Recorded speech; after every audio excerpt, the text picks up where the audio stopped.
ඒ කියන්නේ ඉස්සල්ලාම එයාලා සිංහලෙන් විස්තරයක් දෙනවා. සිංහලෙන් විස්තරයක් දීලා අපිට ඔය සමාන්තර ශ්‍රේණිය ගොඩනගා ගන්න කියනවා. ඒ කියන්නේ සමාන්තර ශ්‍රේණිය කෙලින්ම දෙනවද අපිට? නෑ. නිකන් පොඩි උන්ට වගේ මොන්ඩෙසෝරි යන උන්ට වගේ කෙලින්ම දෙන්නේ නෑ. ඔයා මේක හදාගන්න. හදාගෙන තමයි ඉස්සරහට ප්‍රශ්න වලට යන්න ඕන. පළවෙනි 2015 ගාන බැරි වුණාට කිසි ප්‍රශ්නයක් නැහැ. දැන් මම සාකච්ඡා කරද්දී බැරි වුණාට කිසි ප්‍රශ්නයක් නැහැ. ගණන් 3-4ක් ඇද්දි ඔයාලට මේකේ පැටර්න් එක තේරෙනවා. ඒ කියන්නේ ගණන් 6ක් ගිහිල්ලා හරි 7 වෙනි ගානෙන් ඔයාලට පැටර්න් එක තේරුණොත් අන්න 8 වෙනි ගානේ නම් ගොඩ. හරි. කියනවා ඉසුරි තම කැටේට පළමු දිනේදී 5ක් දමා මුදල් ඉතිරි කිරීම ආරම්භ කරයි. ඉන්පසු ඇය සෑම දිනකම ඊට පෙර දිනේදී දැමූ මුදලට වඩා රුපියල් 2ක් වැඩිපුර කැටේට දමයි. එහෙනම් මේකේ සමාන්තර ශ්‍රේණිය මොකද්ද? පළමු පදේ මොකද්ද වෙන්න ඕනේ? 5. මම සමාන්තර ශ්‍රේණිය ලියා ගන්නවා. පළමු පදේ 5 ඊට පස්සේ හැම දවසකම කලින් දාපු දවසට වඩා රුපියල් කීයක් වැඩිපුර දානවද? 2ක් දානවා. එහෙනම් ඊළඟ දවසේ 7යි, ඊළඟ දවසේ 9යි, ඊළඟ දවසේ 11යි ඔහොම දිගට යනවා. ඊට පස්සේ ලියා ගන්න මේකේ A සමානයි කීයද? 5යි. මං කිව්වා අනිවාර්යෙන් මේක ලියා ගන්න ඕනේ. D සමානයි කීයද? පොදු අන්තරය 2යි. මෙන්න මේක හැමතිස්සම ගාන හදන්න කලින් ලියා ගන්න ඕනේ. මොකද හැම සූත්‍රයකම AY DY එනවනේ. ඒතර අනිවාර්යෙන් ඔයා ලියාගෙන ඉන්න ඕනේ. හරි. රෝමි ලක්කා 1. ඉසුරු n වන දිනේදී කැටයට දමන මුදල වන TN සඳහා ප්‍රකාශනයක් n ඇසුරෙන් ලියා එමගින් 26 වන දිනේදී ඇය කැටයට දමන මුදල සොයන්නේ කියලා කියනවා. හරි. දැන් මේකේ TN සඳහා ප්‍රකාශනයක් කියා හොයන්නේ කියලා කියන්නේ n ඇසුරෙන්. n ඇසුරෙන් හොයන්න කියලා කියනවා නම් TN ගේ සූත්‍රේ n වලින් තියෙන්න ඕනේ. මෙන්න මේක හැමදාම අහනවා. ඒ නිසා හොඳට බලා ගන්න. දැන් අපි දැන් මේක එකපාර ගන්නත් පුළුවන් අර පොඩි උන්ගේ වගේ.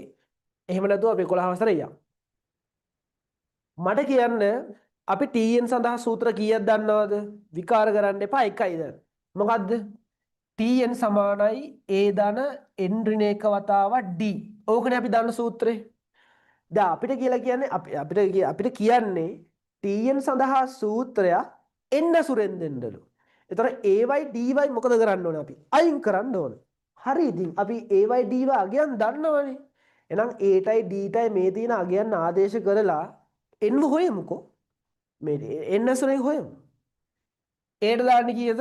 5. ධන n තියන්න මොකද n සුරෙන් යහන්නේ. වතාවක් D. D කියන්නේ කීයද? 2යි. දැන් මේක සුළු කරමු. සුළු කරද්දි මොකද වෙන්නේ මේ? මෙතන ಗುಣ කිරීමක් තියෙනවා. ඒතර මේ වරහන අයින් කරගන්න වෙනවනේ. වරහන අයින් කරද්දි මෙතන 5 ධන 2 n ගෙන් ගුණාම කීයද? 2යි n. ඊට පස්සේ 2 ඍණ 1 ගෙන් ගුණාම කීයද? ඍණ 2යි නේ. ඒ ධන සංඛ්‍යාවක ඍණ සංඛ්‍යාවෙන් ගුණනොත් ඍණ 1 වරක් 2 2යි. දැන් මේක අපිට සුළු කරන්න බැයිද?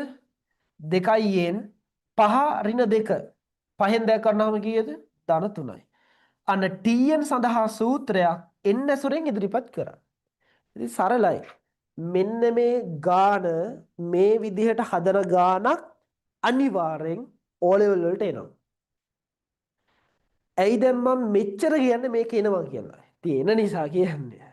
අනිවාර්යෙන් එනවා. ඒක නිසා මේකෙදි කරන්න ඕන දේ හොඳට ඔලුවට දාගන්න. එයාලා TN සඳහා ප්‍රකාශනයක් n සුරෙන් දෙන්න කිව්වොත් n සුරෙන්නේ ඒක ASCII අර A වත් D වත් ඉන්න බෑ. එහෙනම් මොකද කරන්න ඕනේ? අපි දන්න සූත්‍රෙට A සඳහා දීලා තියෙන අගය කියන්නේ අපි ගත්තු අගය සහ D සඳහා ගත්තු අගය දාන්න ඕනේ. ඒතර A කීයද? 5යි. D කීයද? 2යි. එහෙනම් A ට 5 දැම්මා D ට 2 දැම්මා සුළු කරලා ගත්තා. ඔන්න 2යින් දාන 3.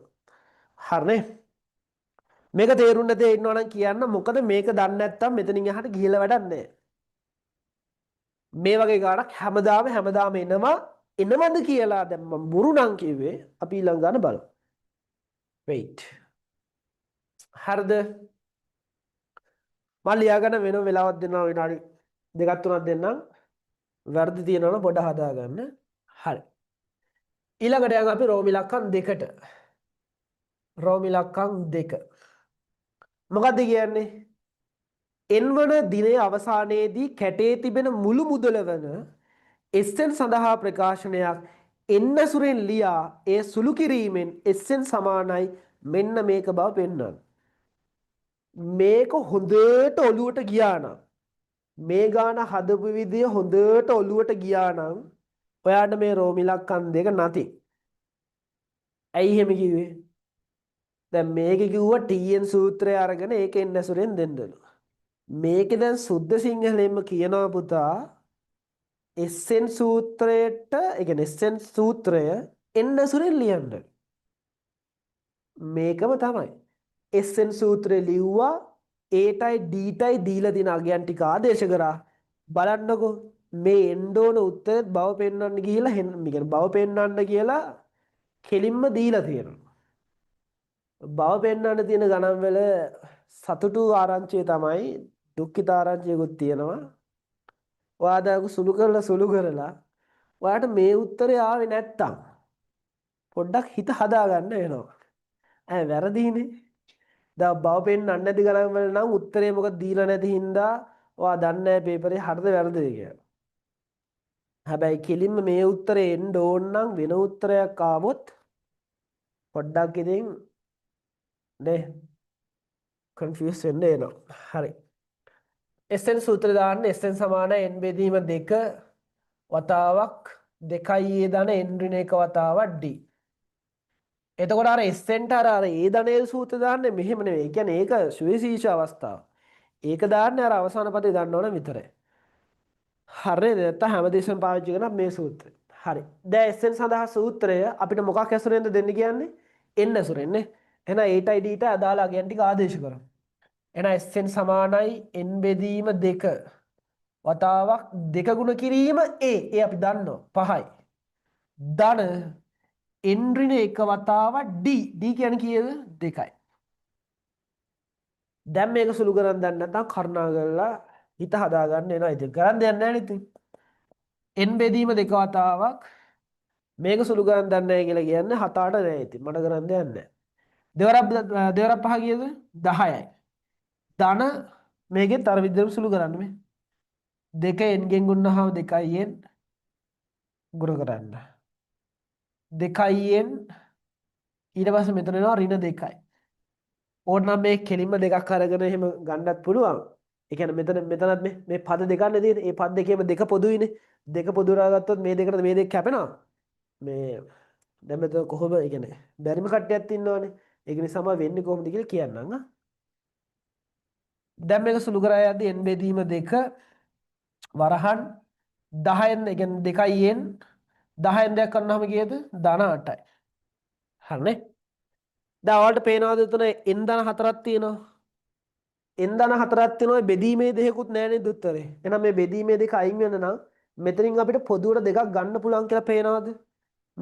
මෙතන දෙක තියෙනවා. මෙතන 8 ASCII දෙක තියෙනවා. කෝ? 4 වරක් දෙක තියෙනවනේ. ඒක දෙක ගන්න පුළුවන්. එහෙනම් මේ දෙක අපි පොදුවට ගත්තොත් මොකක්ද වෙන්නේ මෙතන? n ධන 4. ඕනනම් මේක සුළු කරලා බලන්න. ඒ 2යි n 2 4ෙන් ගුණව ධන 8. අන්න දැන් මේ දෙකට මේ දෙක කැපෙනවා. මේ දෙකට මේ දෙක කැපෙනවා n වතාවක් n ධන 4 කියලා සූත්‍රය එනවා. හරිනේ SN සමාන. හරිනේ ඉතින් ඕකනේ අපිට පෙන්වන්න කියන්නේ. SN සමානයි n වතාවක් n ධන 4. දැන් ඔබතුමාලාට තේරෙනවද මේ ගණන් දෙකේම කරේ එකම දේ කියලා? තේරෙනවද? දැන් මේක කිව්වා TN කියන සූත්‍රය අරගෙන TN ව n අසුරෙන් ලියන්න කියලා. එහෙනම් a ටයි d ටයි දැම්මා. ඊට පස්සේ මේක කිව්වා මේකෙත් ඒ දේම තමයි කිව්වේ. SN සූත්‍රය අරගෙන ඒක n අසුරෙන් දෙන්න. එහෙනම් a ටයි d ටයි ආදේශ කරලා ගන්න පුළුවන්. හරිනේ? හරි. හදාගන්න විනාඩියක් දෙන්න.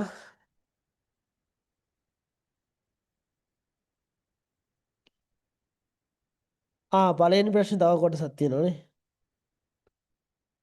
sorry. මේ පළවෙනි ප්‍රශ්නේ තව කොටසක් තියෙනවා නේද? ප්‍රකාශනයක් එන්නසුරෙන් ලියා එමගින් 26 වන දිනේදී කැඩයට දමන මුදල සොයන්න. හරි 26 වන දිනේදී කැඩයට දමන මුදල කියන සරලව මොකද්ද හොයන්නේ කියන්නේ? 26 වෙන පදය. එහෙනම් 26 වෙන පදය හොයන්නම් මේකටම දැම්මනම් හරි. ආයේ මේක අසර දාන්න ඕනේ නෑ. එහෙනම් T26 හොයන්න කියන්නේ. එන්ට දානවා 26 දෙක ගුණ කිරීම එන්ට දානවා 26 ධන 3. දැන් මේක අසර දාන්න ඕනේ නෑනේ. ආයෙ මේකට දාන්න ඕනේ නෑනේ. ආයෙත් අර AY DY ආදේශ කරලා පිස්සුවට. දැන් මේක ඔයාට ගන්න කියන්නේ මෙතනින් උත්තරේ ගන්න තමයි. තේරෙනවද? මෙතන ඒ කියන්නේ මේක සුළු කරලා මේක ගන්න කියලා කියන්නෙම මෙතනින් එහාට තමයි ගණ හදාගෙන යන්න ඕනේ. නැතු ආයෙ මේක අසර දාලා 26 වෙන පදේ හොයන්නේ නෑ. 26 වෙනත් දෙකේ උත්තරේ 52යි ධන 3යි ඒ කියන්නේ 55යි. ඒ කියන්නේ T26 26 වෙන පදේ 55යි. හරිනේ? ඒක සෝරි මම දැක්කේ නෑ. හදාගන්න උත්තර ටික 26 වෙන පදේ හරි.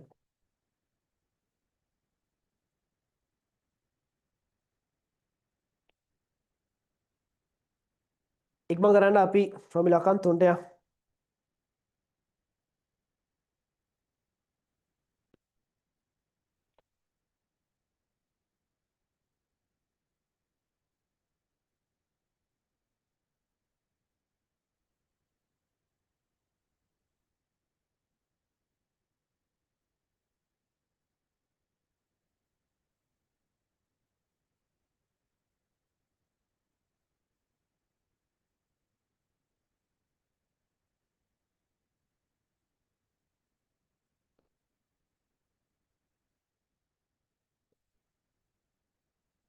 හරිද?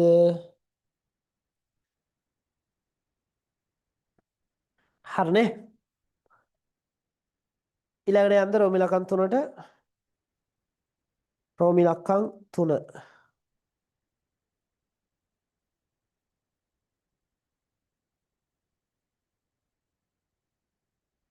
හරි. මම ඊළඟ ගන්නට යනවා. රෝමියුලා අකන් 3 මොකක්ද අහන්නේ? රෝමියුලා අකන් 3. ළමයිගේ දත්ත ටික ලියා ගන්නම්. A සමානයි කීයද ආවේකේ? A සමානයි 5යි D සමානයි 2යි නේ. A සමානයි 5යි D සමානයි 2යි. මේකත් ඒ කියන්නේ මේකත් එක තමයි සම්පූර්ණ ගාන යන්නේ. කියනවා 26 වන දිනය අවසානයේදී කැටේ තිබෙන මුළු මුදල කියලා කියන්නේ මුදල රුපියල් 780 බව පෙන්වන්න. ඒ කියන්නේ සරලව අහන්නේ පද 26ක එකතුව 780ක් වෙන බව පෙන්වන්න තියෙන්නේ. ඒ කියන්නේ ඔයා පද 26ක එකතුව හොයන්න පද 26ක එකතුව හොයන්න හෙව්වට පස්සේ ඔයාට 780 බව පෙන්නිලානේ. නිකම් මේ බව පෙන්වන්න තිබ්බහම අම්බෝ බුදු අම්බෝ මොනවාද මේ බව පෙන්වන ගණන්. එහෙම සීන් එකක් නැහැ. බව පෙන්වන ගණන් තමයි ලේසිම ඇත්ත. මොකද උත්තරේ දීලා තියෙනවනේ. දැන් ඔයා 26 පද 26ක එකතු හොයලා 780 ආවේ නැහැ කියන්නකෝ. අන්න එතකොට පොඩ්ඩක් කේස්. එතකොට කන්ෆියුස් නෙවෙයි. එතකොට ඉතින් ගාන ඉවරයි එතනින්. ඒතර ඔයා දැනගන්න ඕනේ ඔයාට කෙල වෙලා කියලා. ඒතර බව පෙන්වන ගණන් දෙන්නේ ගොඩක් වෙලාවට Tamanට කෙල වුණා, කියන්නේ කෙල වුණ හැඟීම Tamanගේ ඔළුවට යන්න ඕන. ඒකනේ බව පෙන්වන ගණන් අඩු. ඇයි දැන් කෙල වුණා කියලා දැනගත්තාම මෙන්ටලි වැටෙනවනේ. ඒතර ඊළඟට ගන්න සෙට් එක කරන්නත් බෑ. හරි. මම මේක කිව්වේ බව පෙන්වන ගණන් තමයි ඇත්තටම ලේසිම. මොකද උත්තරේ දීලා තියෙනවානේ. දැන් මේක නම් පද 26ක එකතුව හොයන්න හොයලා 780ක් එනවා කියලා පෙන්වන්නලු. එහෙනම් ඔයා පද 26ක එකතුව හොයන්න 780 ඕකේ. බව පෙන්වලා. එහෙනම් සූත්‍රය මොකද්ද? Sn සමාන n බෙදීම දෙක වතාවක් 2a ධන n ඍණ එක වතාවක් d. මේ සූත්‍රය ආයෙ නිකන් දිව අග තියෙන්න ඕනේ. Sn සමාන n බෙදීම දෙක වතාවක් 2a ධන n ඍණ වතාවක් d. ආයෙ කෙලින්ම කියන්න බලන්න වෙන්න ඕනේ. හරි. අපෙන් අහන පද 26කනේ. එහෙනම් පද 26ක නම් එන්ට කීයද දාන්නේ? 26 නේ. එහෙනම් S26 සමානයි 26 බෙදීම 2 වරහන් 2 ගුණ කිරීම a. a කීයද? 5යි. ධන n කීයද? 26යි. 26 ඍණ 1 වතාව d. d කියන්නේ 2යි. හරිනේ? දැන් මේක සුළු කරමු දෙයියනේ කියලා. සුළු කරන්න මං ගන්නම් මේ බලන්නකෝ. 2ට 1යි 26ට කීයක් තියෙනවද පුතා? 13ක් තියෙනවා. ඕකේ. 13 වරහන් දෙවරක් 5 කීයද? 10යි. ධන 26න් එකක් අඩු වුණාම 25යි. මෙතන ගුණ කිරීමක් නේද පුතා තියෙන්නේ. එහෙනම් 25 තරක් 2 කීයද? 50යි. හරිම සරලයි නේ. ගණන් තමයි තියෙන ලේසිම සබ්ජෙක්ට් එක. ඒක මම නැවත හැමදාම ඔයාලට කියනවා. දැන් මේක සුළු කරන්න පුළුවන් 13 ගුණ කිරීම 10 50යි කීයද? 60යි. හරි නේද? 60 වරක් 13 780ක් ලස්සනට එනවා. ඒ කියන්නේ S26 පද 26ක එකතුව 780ක් කියලා එනවා.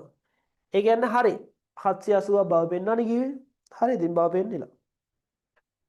ඒකේ ප්‍රශ්න තියෙන අය මොන හරි ප්‍රශ්න තියෙනවා නම් මොන හරි තේරෙන්නේ නැත්නම් හැමෝම කියන්න ඕන. ඕකේ? හදාගන්න. ඊට පස්සේ රෝමිලකා 4. රෝමිලකා 4ට ඉක්මනට මේක ඉවරලා. රෝමිලකා 4. ඉක්මන් කරන්න අපිට ප්‍රශ්න 9ක් තියෙනවා තව සාකච්ඡා කරන්න. කොහොම හරි මේ ප්‍රශ්න අපි සාකච්ඡා කළා තමයි ගෙදර යන්නේ. හරිද? මම ගෙදර යන්නේ. ඔයාලා ගෙදර යන්නේ ගෙදර යන්න දෙයක් නැහැ. මම එදා කිව්ව දේම තමයි යා. ඔය ඇඳවල උඩ ඉඳන්නම් බලන්න එපා මේක නේ ෆිල්ම් එකක් බලනවා වගේ. අනික තමයි ඔය හොද්දට කාලා මේව බලන්න එපා. බලන්න එපා කියන්නේ බලන්නේ ඉතින් වැඩක් නැහැ නිින්ද යනවනේ. සමහර අකු අම්මලයි තාත්තලා හොඳට කියනවා කන්න බොන්න ළඟට ගෙනත් දෙන්න කියලා. අම්මලා කොහොමද ගෙනත් දෙනව ළඟට? නේ කොහොමත් ක්ලාස් එක ඉවර වෙද්දි නම් තේ 4-5 පාරක් බොනවනේ. බිස්කට් තියා ගන්නවා පැත්තකින්. ඕන සමහරකුම් බතුත් කනවා කස්සේ. බතුත් කනවනේ සමහරක් අය. මේ කමන්න කන්න ඉතින් බත් කන්න එපා ඒක හරි නෑ නේද? මොන බිස්කට් එකක් හරි මික්සර් එකක් හරි කල්ලාවක් හරි ගෑවට බලන්න නෑ ඉතින්. බත් කන්න එපා ඒක හරි නෑනේ. මම මෙතන උගන්වනවා මූ බත් කනවා. අසාධාරණයි. හරි. රොමිලක 7ට යක්. ඒකේ මොකක් හරි සිංහල විස්තරයක් කියනවනේ බලන්න. 30 වන දිනේ අවසානයේදී කැටේ ඇති මුදල රුපියල් 1100ක් වනු පිණිස ඉසුරි 27 වන දිනේ සිට කැටේට මුදල් දමන්නේ ඊට පෙර දිනේදී දැමූ මුදලට වඩා x ගණනක් වැඩි වන පරිදිය. ඕකේ. x හි සමීකරණයක් ලියා එය විසඳීමෙන් x හි අගය හොයන්නලු. දැන් මේකේ මෙහෙම විස්තරයක් කියන්නේ. දැන් 30 වන දිනේ අවසානයේදී කැටේ ඇති මුදල රුපියල් කීයක් වෙන්න ඕනද? 1100ක් වෙන්න ඕනේ. හරි. ඒ වගේම කියනවා ඉසුරු 27 වන දිනේදී 27 වන දිනේ සිට, ඒ කියන්නේ මේ දැන් 26ක අපි හොයාගත්තනේ. කියන්නේ 27 වන දිනේදී ඉඳන් කැටේට මුදල් දමන්නේ ඊට පෙර දිනේදී දැමූ මුදලට වඩා රුපියල් x ගණනක් වැඩි වෙන විදිහට. එහෙනම් මට කියන්න මම මෙහෙම ලියන්නම්. දැන් 26 වෙනි දවසේ අපි දන්නවා කොච්චරක් ඒ කියන්නේ එකතු වෙලාද කියලා. කොච්චරක් එකතු වෙලාද? අපි හොයාගත්තනේ 780යි. එහෙනම් මට කියන්න 27 වෙනි දවසේ දැන් මේක යන්නේ කීයද? දෙකනේ. දැන් මෙයාලා කියනවා 27 වෙනි දිනේදී ඔහොම ගිහිල්ලා 28 29 30 ඔන්න ඔහොම මෙන්න මේ දවස් කියන්නේ 27 වෙනි දිනේ ඉඳන් දැන් මෙතනට 780යි මෙන්න මේ දවස් 4ත් එකතු කරපුවාම කීයක් එන්න ඕනද? 1100ක් එන්න ඕන. එහෙම වෙන විදිහට 780ට රුපියල් කීය ගානේ වැඩි කරනවද මේ? 27 වන දිනේ සිට කැටේට මුදල් දමන්නේ ඊට පෙර දිනේදී දැමූ මුදලට වඩා රුපියල් x ගණනක් වැඩි වන පරිදිය. එහෙනම් මට කියන්න දැන් මෙතනට යද්දි 780 නෙවෙයි මෙතනට යද්දි සම්පූර්ණ එකතුව 780යි. එහෙනම් මෙතනට යද්දි දැන් අපි 26 වෙනි පදයක් හොයාගත්තා නේ. දැන් මෙතන 26 වෙනි පදේ අපි හොයාගත්ත කීයද? මේ අපි දැන් මේක නෙවෙයිනේ කරේ. දැන් 26 වෙනි පදයක් හොයාගත්තා මේ. කීයද? 55යි නේ. ඒ කියන්නේ මෙන්න මෙතන තියෙන 55. මම මේ කහ පාටෙන් දාන්න. මෙන්න මෙතන තියෙන 55. ඒක පේනව නේද? එතන තියෙන 55. එහෙනම් මේකට වඩා රුපියල් x ගාණක් වැඩිලු. එහෙනම් මෙතන එන්න ඕනේ මොකද්ද? 55 55 ධන x 55 ධන x. ඇයි කලින් දවසට දැමු මුදලට වඩා මොකද කරන්නේ? මුදලට වඩා x ගණනක් වැඩි වෙන පරිදි. දිනේදී දැමූ මුදලට වඩා හරි රුපියල් x ගණනක් වැඩි වෙනවා. එහෙනම් මෙතනට එන්න ඕනේ මොකද්ද? 55 ධන 2x නේ. ඇයි 55 ධන 2x කියන්නේ? දැන් මෙතන 55 ධන x එතනටත් ආ x ප්‍රමාණය කරනවාම 55 ධන 2x. මෙතනට එන්න ඕනේ. මම වෙන විස්තරය කියන්නේ 3x. 55 ධන 4x. ඔන්න ඔය සෙට් එකේම එකතුව කීයක් වෙන්න ඕනද? 1100ක් වෙන්න ඕනලු. එහෙම වෙන විදිහට මේව කරලා ඔක සුළු කරන්න පුළුවන්. එතන මෙතන 780ක් තියෙනවා. ධන මෙතන මම එකපාර ගන්න 55 1 2 3 4ක් තියෙනවා නේ. 55 4කුයි ධන x ඒ වගේක් තියෙනවද? 1යි 3යි 6යි 10යි 10x සමානයි කීයක් වෙන්න ඕනද? 1100 නේ. 1100. දැන් මේක සුළු කරලා උත්තරේ ගන්න පුළුවන්. 780 ධන 55 4ක් කියලා කියන්නේ 220යි. ධන 10යි x සමාන 1100. මෙතන එනවා බිඳුවයි ඒ කියන්නේ 1000යි කෙලින්ම නේ. 1000 ධන 10යි x සමාන 1100. දැන් මේ ධන 10 දැන් x තනි කරන්න එපා. x තනි කරන්න නම් ඔයා ඉස්සෙල්ලාම ධන 1000 ගෙනියන්න වෙනවා නේ. ධන 1000 යහ පැත්තට යද්දි මොකද වෙන්නේ? ඍණ 1000ක් වෙනවා. එහෙනම් 10යි x සමානයි 100යි. දැන් දෙපැත්තම 10න් බෙදන්න. එහෙම නැත්නම් ඔය ගුණ කිරීමේ 10 යහ පැත්තට ගෙනියන්න. බෙදීමේ 10ක් එනවා. x සමානයි කීයද උත්තරේ? 10. ඒ කියන්නේ 27 වන දිනේදී නම් කීය ගන්න වැඩි කරන්න ඕනේ? රුපියල් 10 ගාන එකතු කරන්න ඕනේ. රුපියල් 10 ගාන එකතු කරන්න ඕනේ. හරි.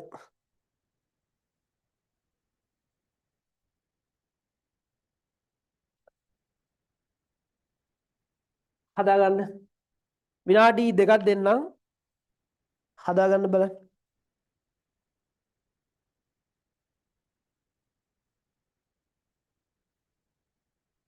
මේක ලකුණු දෙන විදිහ මම කියන්නම් පොඩ්ඩක්. ලකුණු ඔයාලා මෙහෙම දෙන්න.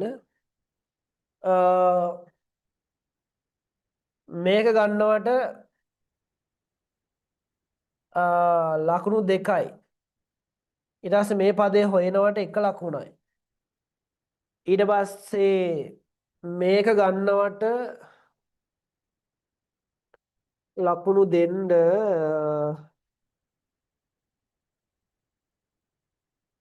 ලකුණු 3ක් දෙන්න. ඊළඟට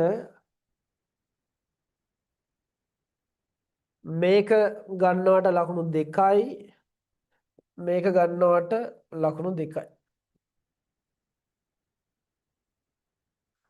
හරිනේ? 3යි 6යි හරි 10යි. හදාගන්න.